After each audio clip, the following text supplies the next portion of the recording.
He's from the University of Frontera, that's in Temuco, Chile.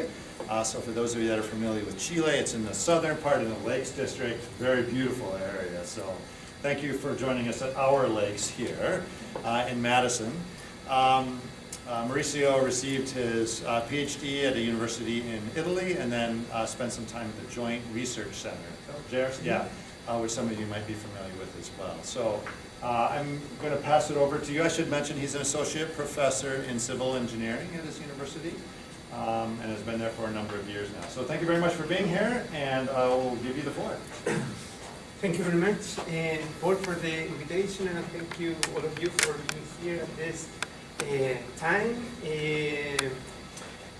During these 45 minutes, we are, I'm going to present this talk that is called How Well Do Gridded Products Represent Soil Moisture Signatures in Natural Ecosystems During Precipitation Events.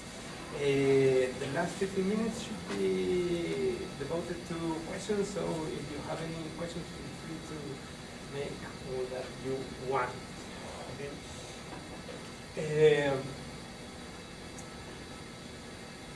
As probably you may know, soil moisture dynamics play a crucial role in climate studies because they influence land-atmosphere interactions, the water cycle, and energy balances. In particular, the soil moisture anomalies can trigger regional and global climate feedback loops, affecting rainfall distribution and atmospheric circulation. In addition, soil moisture controls plant growth and microbial activity, affecting also carbon sequestration and greenhouse gas emissions, such as CO2 and methane.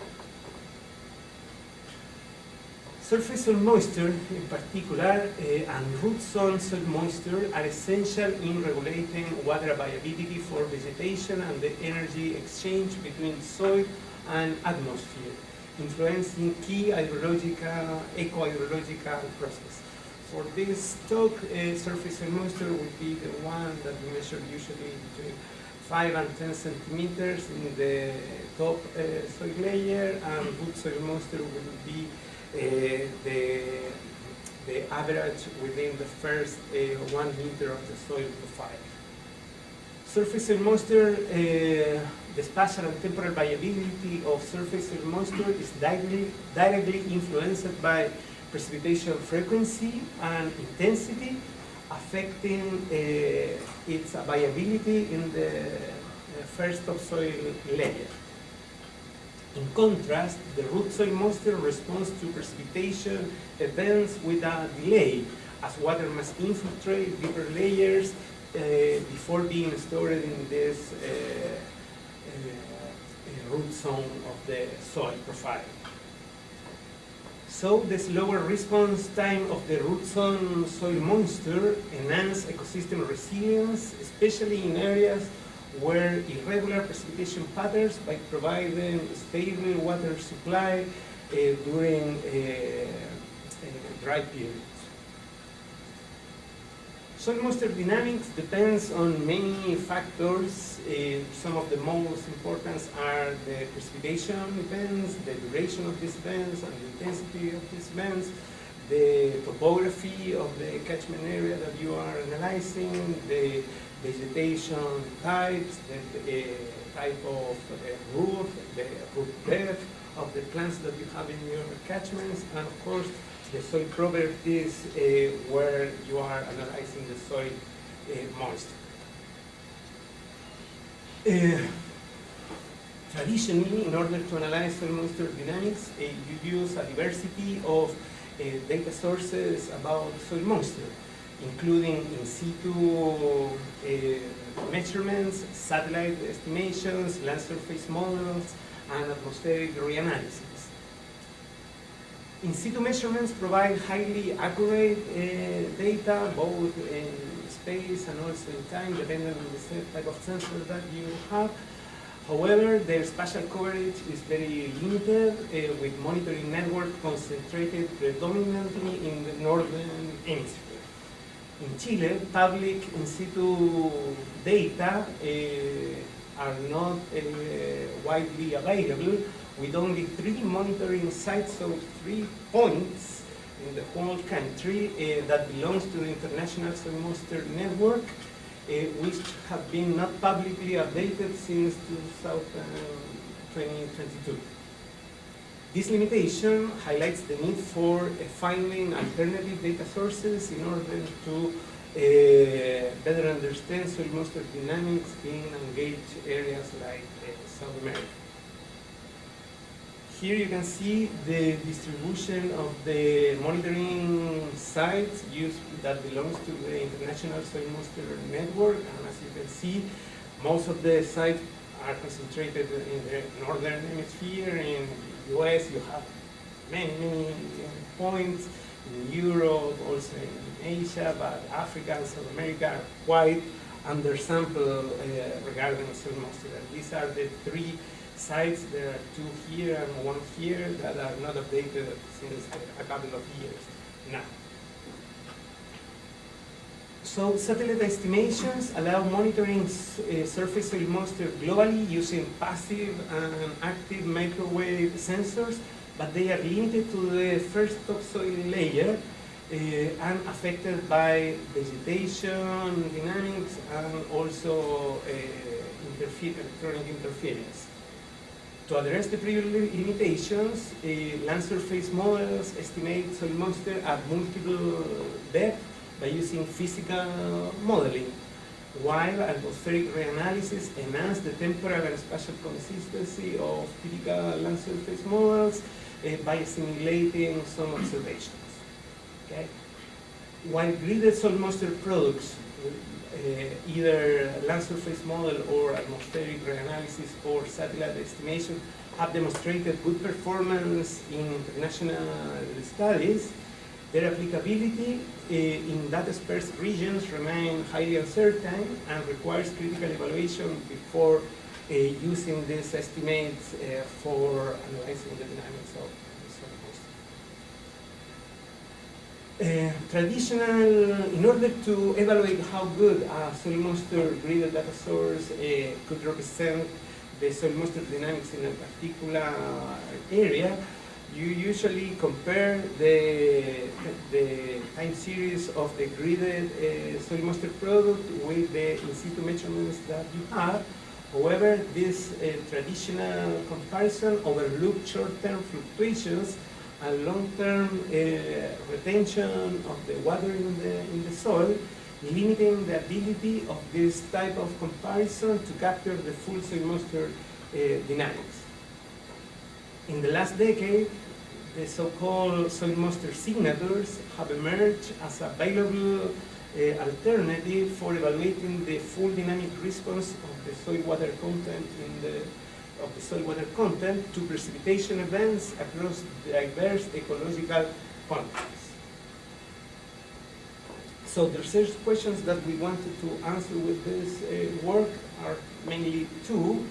So the first one is, how well do overly gridded products represent soil moisture dynamics in natural ecosystems? Why we want to focus on natural ecosystems? Because several of the monitoring sites devoted to soil moisture are located in agricultural areas because of the economic value of analyzing the soil moisture dynamics, but there are very few studies in natural ecosystems in the southern hemisphere. So we want to know if we, due to the lack of in situ observations that we have in Chile, we can use these widely available gridded soil moisture products to represent the soil moisture dynamics in this natural ecosystem. And in the second place, how reliable do gridded datasets represent 2 soil moisture signatures across diverse hydroclimatic conditions in Chile. Okay?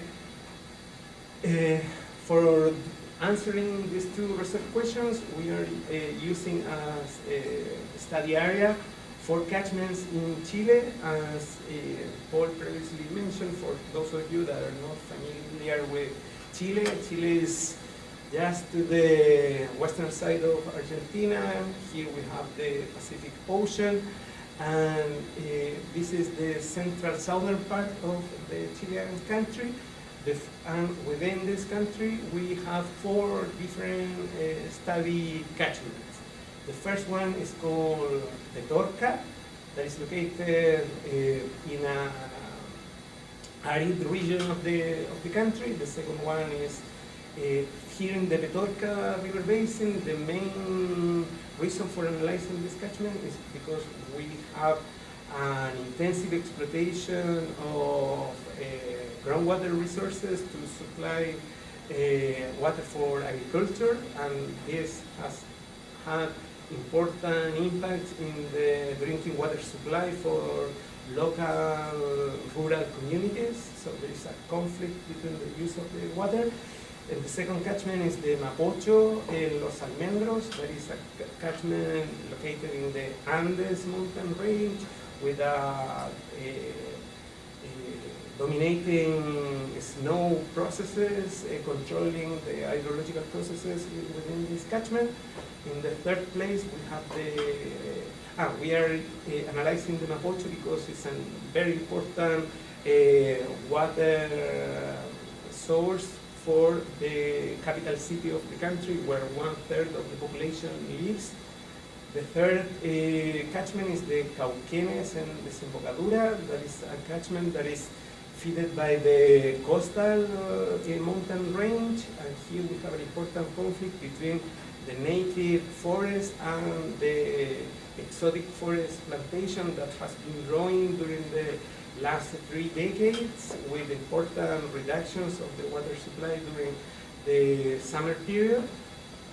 And finally, here we have the Trancura River Basin that is located in the region where Temuco is located. This is also a near natural catchment with an important snow component, but is dominated by rainfall. So we have a lot of snow, but it's dominated by rainfall. All these catchments have very different elevations. For example, in the Mapocho, the highest elevations arrive until, or range until 6,000 meters above sea level, while in the Cauquenes, the elevations are much lower, usually around 1,000 meters above sea level. Also, we have very different line cover types in each one of these catchments, very different climate regimes, and the last column shows you the aridity index, computed as the precipitation over the potential evapotranspiration. You can see that the Petorca River Basin is quite arid, okay, with values very close to 0, while the Trancura River Basin is much more humid. So for the purpose of this presentation, these 2 catchments will be considered arid, and the other 2 will be considered humid. Okay. In order to do the analysis, we selected 4 different gridded soil moisture products. In particular, we selected ERA 5 and ERA 5 land. The 2 are closely related, but this ERA 5 does assimilate some soil moisture observations and has a coarser spatial resolution. Both of them are hourly and have 4 different layers at 7, 28, 100, and 299 centimeters. These are long-term gridded data sets that are worldwide available. In the third place, we are using the SPL level 4 product, that is a land surface model with 9 kilometers resolution and a 3-hourly temporal resolution with only 2 layers, so directly the surface soil moisture and the root zone soil moisture.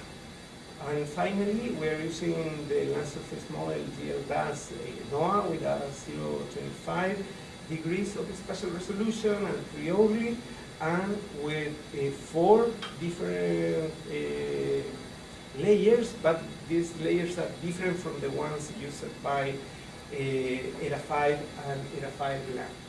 Okay, and the GLDAS is only available from 2000 until almost now, and SPL4 is available only since 2015, so it's a quite short-term product.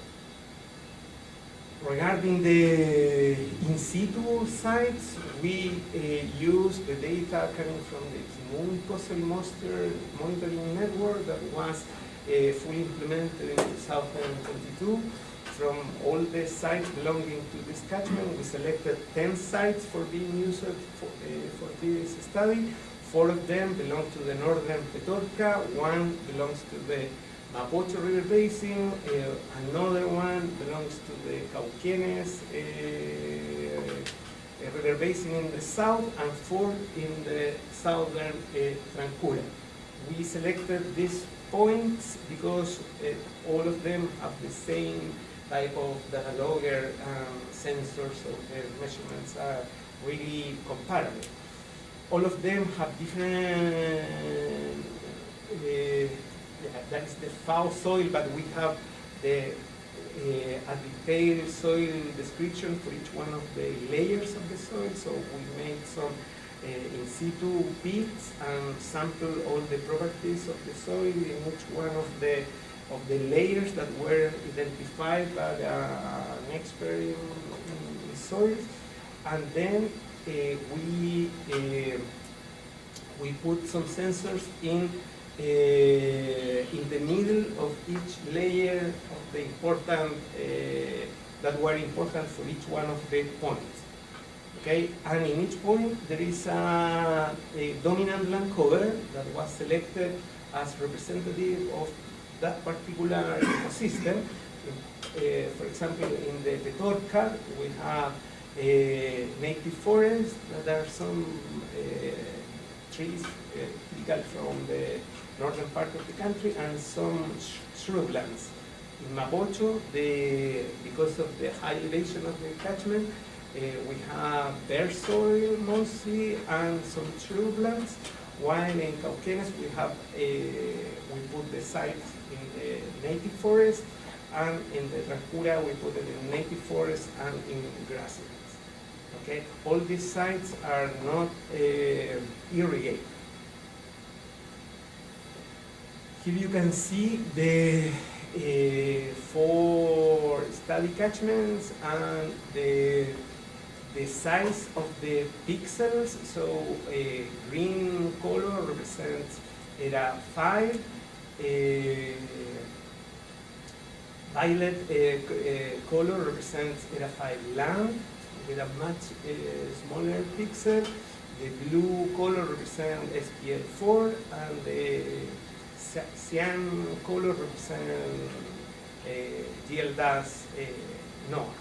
And you can see that in each one of the catchments we have different points that belongs to different pixels depending on the product that you are using.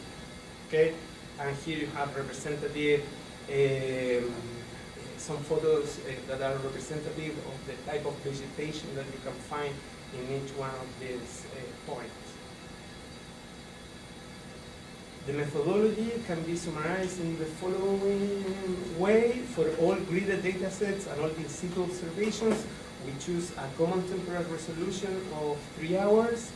The surface soil moisture was the measurement available at the top layer of the soil for the in situ, and was the first layer of each one of the gridded datasets. The root zone soil moisture was the weighted average of the first meter within the soil profile, both for the in situ and for the gridded datasets. In order to compare the time series of the in situ measurements and the grid datasets, we use different metrics, statistical metrics of performance, in particular the unbiased root mean square error, the percent bias, the Pearson correlation coefficient, and the modified Klein-Gupta efficiency. Okay? In order to analyze the response of the soil moisture at the surface and in the root zone to different precipitation events, we selected precipitation events in the following way. So where we have precipitation intensity larger than 0.2 millimeters per hour, separated by at least 6 consecutive dry hours, being a dry hour less than 0.2 millimeters. Of course, this is an arbitrary decision, but I think it's fair. And a precipitation event ends 5 days after the last record of rainfall or when a new precipitation event began. Okay? And the soil moisture signatures that we analyzed were the rising time and the amplitude. Okay? Here you can see a schematic representation of the what are considered an event based on the previous definition. And here you can see this is a graph showing the time and the soil moisture values in volumetric water content, and the amplitude is this distance between the lowest amount of soil moisture before a rainfall event, and the rising time is the time that it takes to go from the lowest soil moisture level to the upper soil moisture, to the highest soil moisture level. Okay? So what are the results that we obtained so far? This is a work in progress. Here we selected 4 different points only, one for each catchment, in order to summarize the results.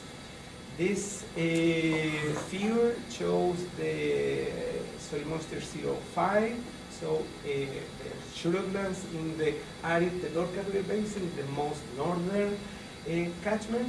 This, the first panel shows you the surface soil moisture, the second panel shows you the root zone soil moisture, and the inferior panel shows you the precipitation during this event. And here the black line represents the in situ soil moisture measured by the sensor. The blue lines represent SPL4, the green lines represent ERA5, and the violet color represents ERA5 land, and the cyan color represents GL dust. Okay, and here you can see, for example, that this is summer.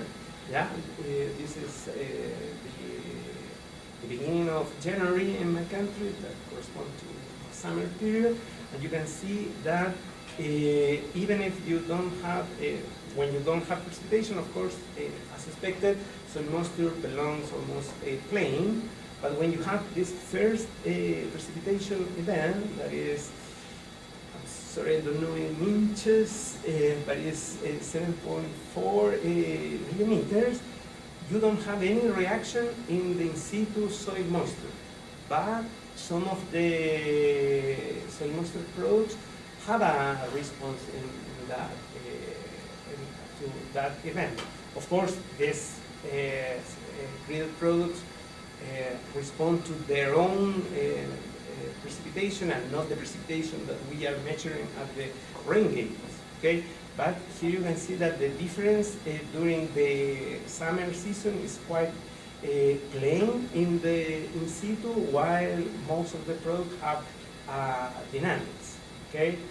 However, when you move into the winter season, where you have intense precipitation events like the ones shown here, you can see a very fast response in the in situ soil moisture that is well captured by most of the graded products, and not only in the surface soil moisture, but also in the root zone soil moisture.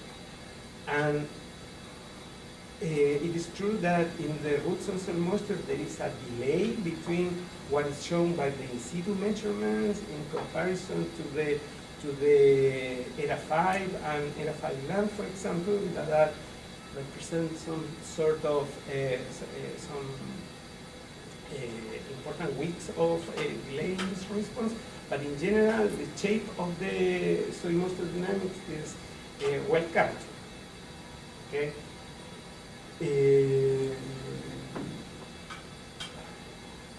Yes, and here this figure shows exactly the same, with the same meaning for all the colors in the Mapocho, in the arid Mapocho catchment, yeah, the one that has an important snow component. And here you can see that during the summer, the dynamic of the soil, of the in situ soil moisture is not flat, it's almost flat, but has some exponential decay that is well captured in the shape by the different grid data set, although knowing magnitude.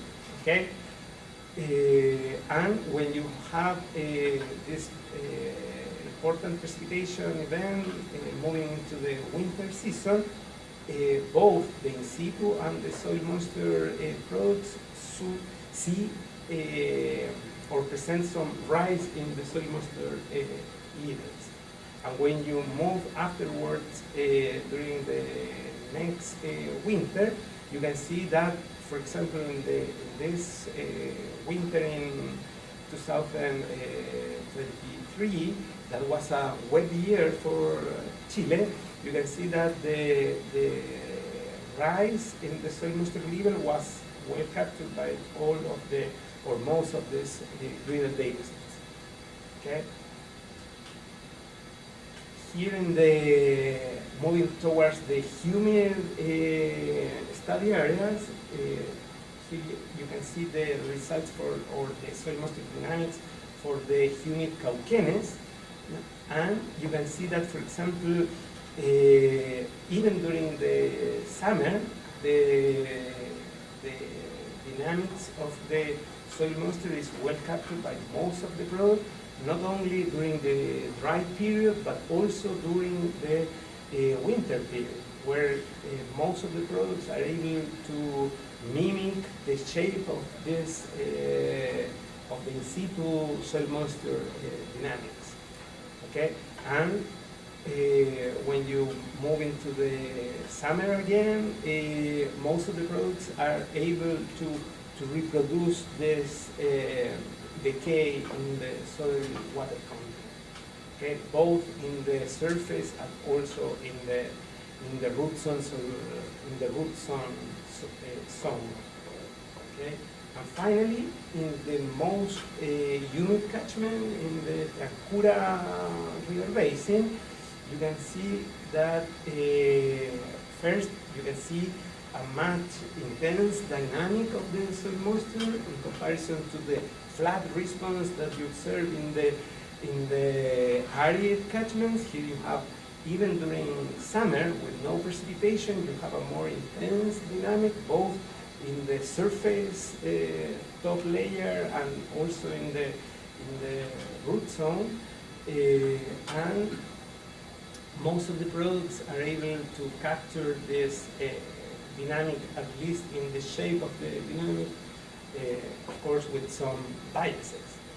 What is interesting is that, for example, if you see the values of ERA 5 and ERA 5 land, these two lines, in the top soil layer, they are underestimating the in situ soil water content, while in the root zone, they are overestimating the in situ value.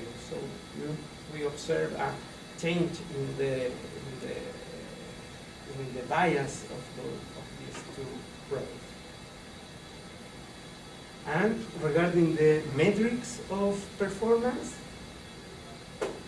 these graphs try to summarize the comparison of the times of the in situ time series with the grid data sets. This figure shows you the unbiased root mean square error. This figure shows you the linear coefficient, the Pearson linear coefficient of correlation. This figure, the percent bias, and this figure, the modified KGE. The sites are ordered from north to south, okay? And the yellow areas represent areas where this metric have a good value, okay? So for example, the unbiased root mean square error should be as small as possible. The R to be a perfect, not a perfect, but a good representation of the observed values should be in 1. The p-bias should be in 0. These are the optimum values, and the KGE should be 1. Okay, and here we can see that in the arid part of the country, so all this part of the figure, most of the sites have an important bias and not so good correlation with the in situ time series. While in the south, most of the products have a good correlation and low bias, in particular ERA 5 and ERA 5 land. Okay. Regarding the KGE, the values are not good in the north and are good for some products in the south. Okay. The same figure, but for the root zone soil moisture. Here you can see just by doing this change, you can realize that the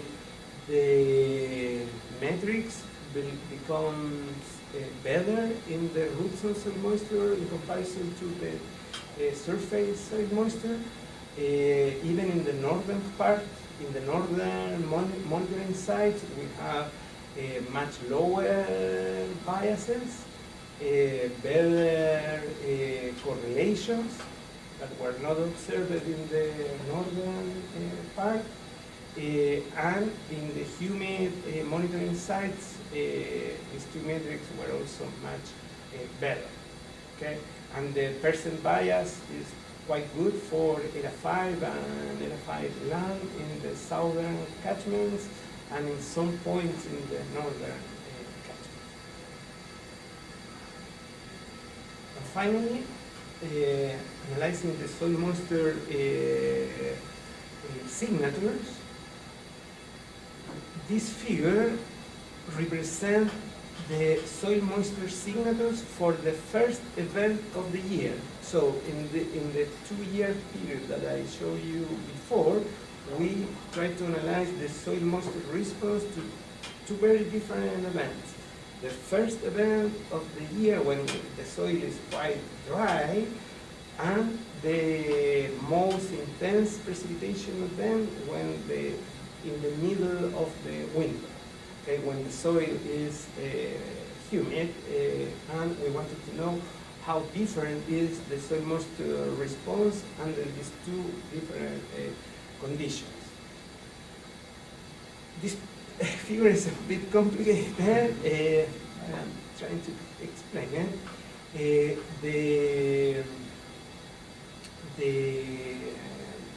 How can I say, box plot? hmm? Are you looking for the word box plot? Yeah, for the not filled box plots, yeah, are those in the filled box plots are those belonging to the northern sites, and the not filled box plots are those belonging to the southern monitoring sites. And the black box plots represent in situ values. This one, the green ones, ERA 5, the purple ones, ERA 5 land, the blue ones, SPL 4, and the cyan, GLDAS.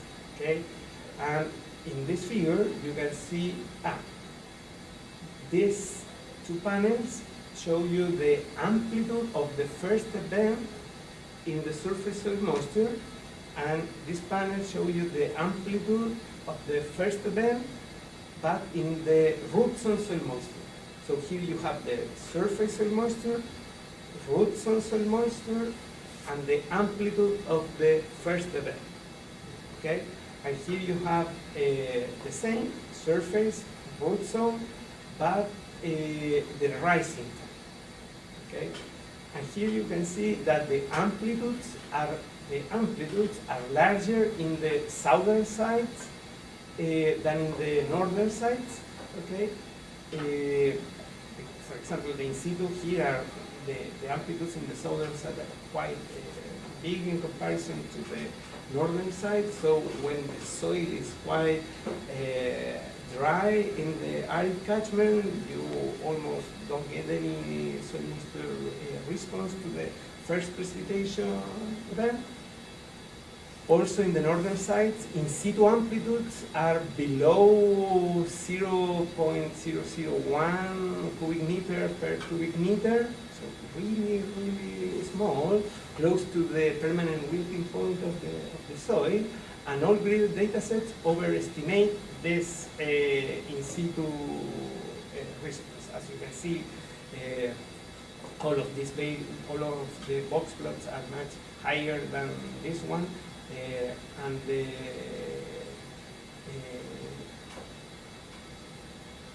and yeah, here today the one of Gildas has the median value more similar to this one.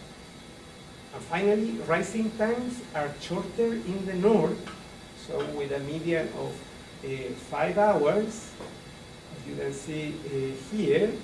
Yeah.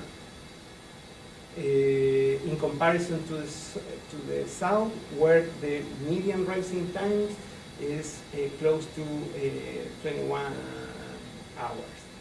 Okay, so you can find very distinct behavior in the arid catchments in comparison to the humid catchments, to the first precipitation event.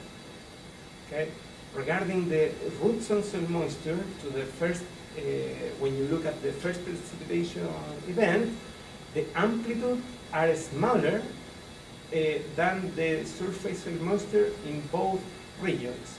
So when you analyze the root zone soil moisture, as expected, you observe a damped response of this deeper layer of the soil. In the northern sides, the in situ measurements and all the graded data sets shows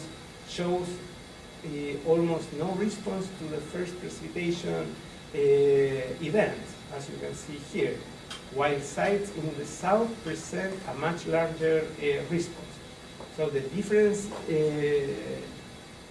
between the northern arid sites and the southern humid sites is quite different.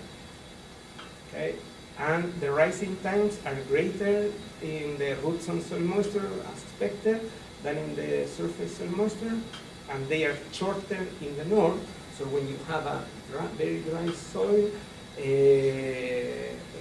and you are analyzing the most intense precipitation events, the soil moisture reacts faster in the northern sites than in the southern humid sites. And when you analyze not the first event of the year, but the most intense precipitation event of the year, you observe a certain difference with the previous first precipitation event. In particular, when you look at the surface soil moisture, the amplitudes are larger in the northern sides, yeah, as you can see here, in contrast to the first precipitation event. So when you were analyzing the first precipitation events in the northern side, you almost didn't get any response in the northern sides, but when you are within the winter and analyzing the most intense precipitation events, you get a much larger amplitude response in the same northern sites. Also, in the northern sites, in situ amplitudes are below 0.05 cubic meter per cubic meter, and only ERA 5 and ERA 5 land overestimate this median value. Rising times are shorter in the north compared to the south, and the values are much larger than for the first precipitation event. So when you are analyzing the winter period with after getting a lot of rainfall, you get rising times that are much larger than for the first precipitation event. And finally, when you look at the root zone soil moisture, for the most intense precipitation events, you see that the amplitudes are smaller than the surface soil moisture in both regions. In the northern sites, the in situ measurements and all the gridded data sets show a small response to this type of event, but larger than the response to the first precipitation event, and the rising times are greater than in the surface soil moisture as expected. Okay. So finally, what are the conclusions of this work?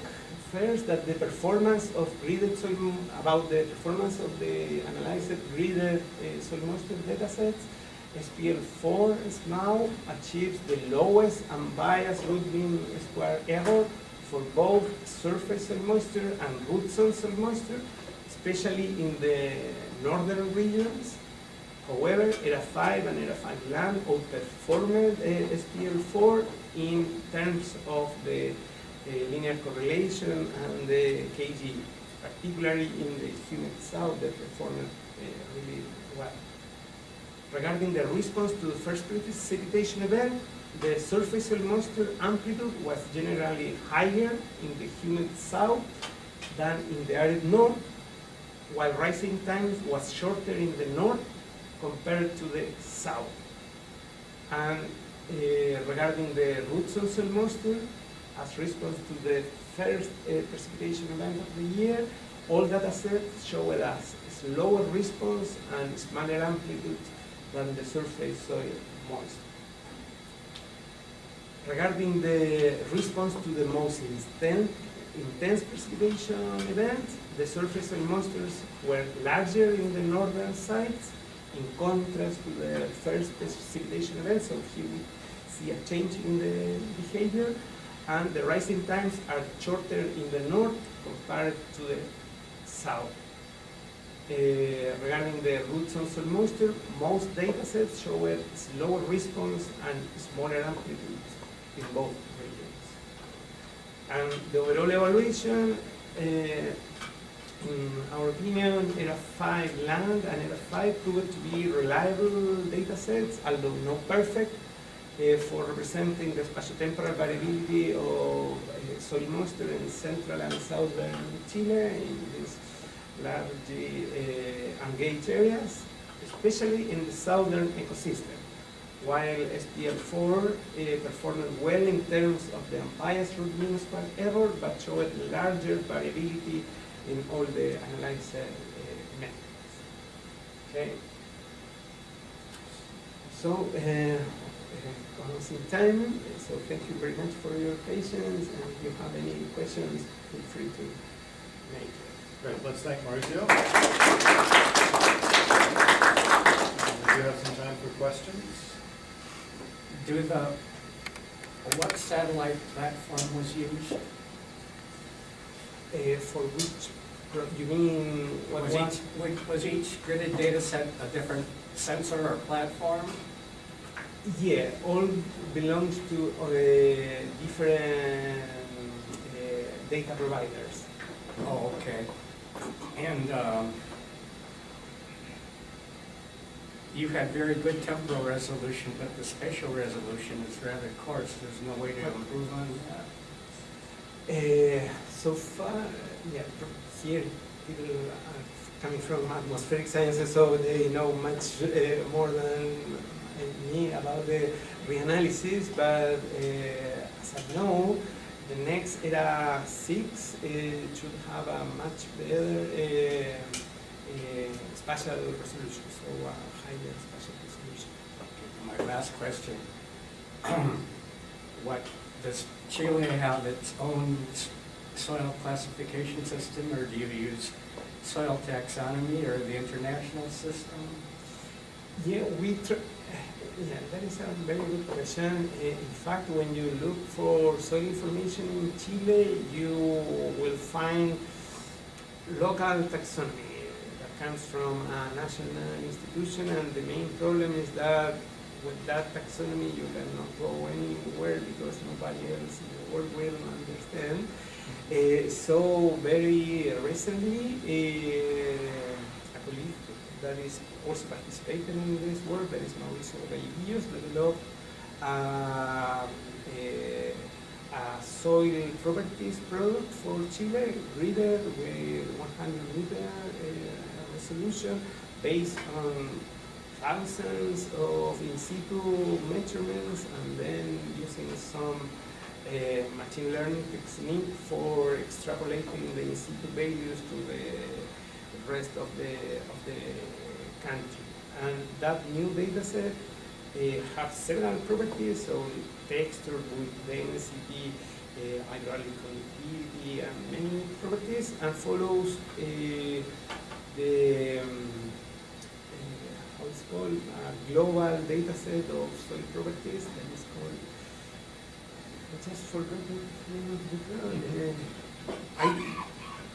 I forgot. And there is a very worldwide available product that has 6 vertical layers, and this local data set follows that product in order to make it usable and comparable when people using this global. Thank you. I have 2 questions. One is next slide, I think, about in situ. Yes. So if you notice the soil texture that was used is sandy loam. Yeah. Why not have various texture classes so that you capture the actual variability? Yeah. Thank you very much. I realized about that while doing the presentations. I really apologize because there you can see no variability in the soil texture. However, when I present this figure with this, where this column show the textural classes for the soil, these textural values are taken from this new local national database, while the ones that you see here were taken for wrongly taken from the FAO HWSD dataset. And if you know that dataset is probably 2 pixels in Chile or 3 pixels in Chile, so that's why you don't have any variability. But of course, the soils are different, and I need to change this column, so I apologize. And the second question is, what's the trade-off of you trying to use satellite-based monitoring instead of buying so many in situ traditional sensors? Because I understand there's pros and cons for each one, but I personally think satellite-based has more cons. Like, I assume you're going to need to buy those satellite images and the errors and high, but when you have in situ so much of sensors, you capture the actual variability once. So what was the reason to try to go towards satellite-based research? Yeah, good question. Yeah, as I mentioned at the beginning, in Chile there is no public data set of soil moisture, so all the 10 points that you see here were installed by my research group in the last 3 years. We are, thanks to these points, at least we are able to see some soil moisture dynamics in these 4 catchments. But many colleagues of mine are interested in understanding the soil moisture dynamics in the whole of Chile. So we use this combination of in situ measurements and the grid data sets in order to have a quantification about how reliable are these data sets, the grid data sets that are available for the whole of Chile with different philosophies in the how they estimate the soil moisture and water content, and none of this data set has been evaluated in my country in order to know if you can rely more on the reanalysis or in the soil moisture data set. For sure, it's the only soil. Or at the beginning, we were not expecting that the satellite-only products performed well, but here we got some surprising results with SPL that perform well, even in the roots and soil moisture in the arid catchments. And before selecting these 4 different products, we analyzed a large amount of different grid data sets, and based on spatial resolution, temporal resolution, and also trying to focus not only in the soil moisture dynamics, but also in the monitoring of soil moisture droughts in my country that in the last 10 years was affected by very important mega drought. That was the reason why we selected what we thought were the best soil moisture products available for the southern hemisphere in order to now do some recommendation about which product you should use if you are in the northern part of the country or in the southern part of the central part of Chile, because here we didn't analyze the Atacama Desert or the Patagonia, but at least with this, even if it's not very specially distributed data set in the whole country, we have a very first idea that some products can provide good estimates of the response even at the hourly time scale. That was quite surprising for me. At the beginning, I was not expecting a good representation in this natural and unknown type of soils, because all the developers of these great data sets do not know the soil properties of the Chilean soil. So it was, for me, quite surprising to find not perfect, but a reasonable representation of the soil moisture dynamics. And even if it's not perfect at the hourly time scale, at the daily is much better. And of course, at the monthly time scale, that you can use this time series for analyzing droughts, for example, it's quite good. So for me, it was quite surprising to see these results, because really I was expecting to find, because of the coarse resolution of this product in comparison to the point discretization of the in situ sensor, I was not expecting that they were even close to the signal of the point measurements. And now we can see that they are quite close in some points. Thank you very much. Other questions? When you said you were calculating root zone, soil moisture, you took a weighted average of the different depths. What does that mean? What do you mean by weighted average? Like, how are you? Yeah. Unfortunately, I don't have the formula here. But for example, taking this three layers, the first three layers of ERA 5 and ERA 5 land. So we have the water content for this layer, and we multiply it by the 7 centimeters. So the depth of the first layer. The water content of the second layer multiplied by 28 minus 7, and so on, and then divided by the 1 meter total layer, total depth of the root zone signal. Sorry for now. Thank you for the talk. So clearly you have, your model performance, all these vary in time and in space. So do you care about, so you're looking at the whole year or across a couple of years, do you care about certain seasons more in some of these locations? And so would you actually say, well, this model may perform well because we care about it in the summer season more, in the winter season perhaps not as much? Both because what's happening climate-wise, but maybe what's happening agriculturally or something else too. Yeah, good question. In the Petorca River Basin, the one that is located in the northern part, so in this catchment, we are concerned with droughts because of this interaction between agriculture and drinking water. In the Chilean summertime. This catchment was affected not only during summertime, during the mega drought that started in 2010 and lasted until 2022. This entire catchment was affected by water shortages during all the year. In fact, the rural communities got water by using water trucks.